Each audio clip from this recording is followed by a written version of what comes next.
So, how does an investment banker look at a company and say, yep, that's worth $1 billion? It's not magic, and it's definitely not a guess. It's a method, a way of reading the market's mind. And we're going to break down exactly how they do it. I mean, think about the highest stakes moments in the business world, right? A company going public, a huge merger. In those moments, getting the price tag right isn't just important, it's everything. So, how on earth do they land on a number? Okay, let's approach this like we're detectives. The market, believe it or not, leaves clues everywhere about a company's value. Our job is to find those clues, piece them together, and solve the case of what a company is really worth to investors. And here's the key thing to remember. Instead of trying to predict the future with some kind of crystal ball, this method is all about looking at what people are actually paying for similar businesses right now. We're just decoding the signals the market is already sending out. So what's our primary tool for this investigation? It's a framework that Wall Street and Silicon Valley use every single day. It's called market-based valuation. At its heart, it's a really simple but powerful idea.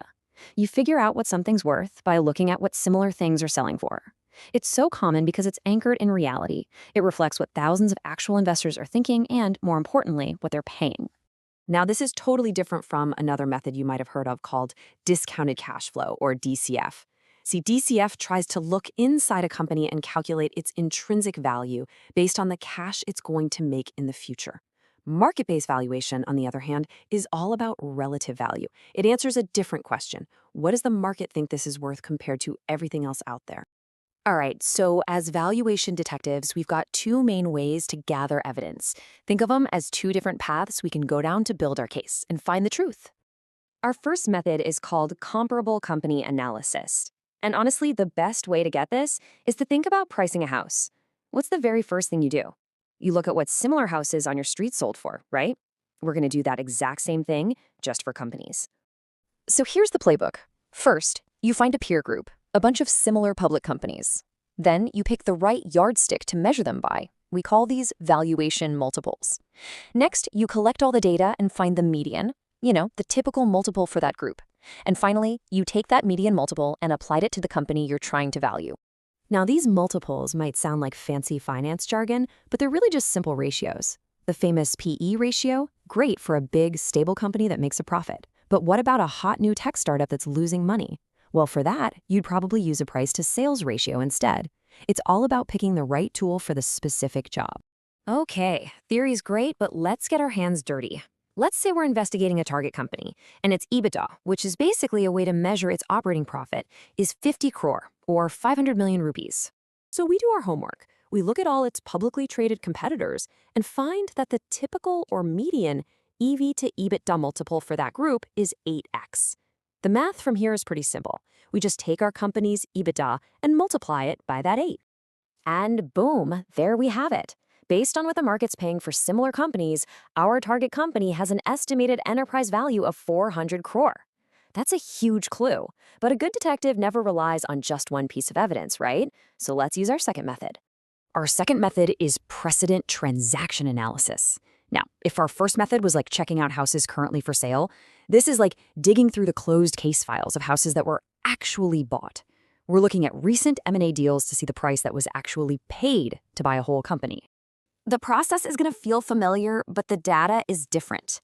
We find similar M&A deals, we figure out the valuation multiples from the final price tag, and then we apply that median.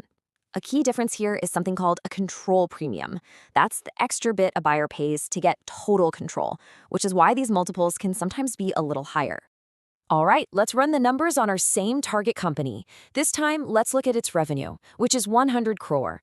We check out recent acquisitions in its industry and find the median deal was done at a multiple of 2.5 times revenue. So we do the math and we get a valuation of 250 crore. Now hold on, you're probably thinking, wait, that's a different number than before. And you're right. That's not a mistake. That's the entire point. Each method gives you a different data point. You put them together to create a valuation range, not one single magic number. And that range, that's where the negotiations happen. So we've seen this is a brilliant tool, right? But like any tool in a detective's kit, it's got major strengths and it's also got some big limitations. It's so important to understand both sides of the coin. The biggest plus is that it's grounded in what's happening right now. It reflects current market sentiment, what real people are willing to pay today.